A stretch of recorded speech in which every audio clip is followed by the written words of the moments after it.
மனசு கஷ்டமா இருக்கு, எனக்கு ஒரு திருக்குறள் சொல்லுங்க அப்படின்னு சொல்றாங்க. குடி செய்வல் என்னும் ஒருவருக்கு தெய்வம் மடித்தற்று தான் கொடுத்துரும். அவ்வளவுதான். நீ நல்ல எண்ணத்தோட இருக்கு, நல்ல காரியத்தை எடுத்து பண்றேன்னா அந்த தெய்வமே உனக்கு உதவியா வரும். நீ நம்பிக்கையா போயிட்டே இரு, அவ்வளவுதான். தெய்வமே உனக்கு சப்போர்ட் இருக்கும்போது மற்றவங்க சப்போர்ட்டை பத்திலாம் நீ ஏன் கவலைப்படும்?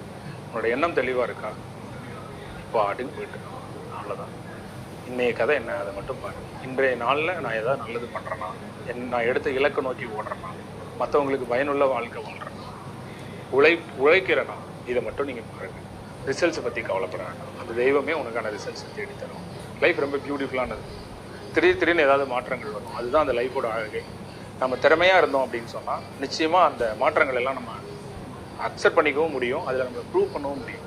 நம்மளோட திறமைகள் எதுவும் இல்லை அப்படின்னு சொன்னால், திறமைங்கிறது உழைப்பினுடைய அடுத்த நிலை தான்.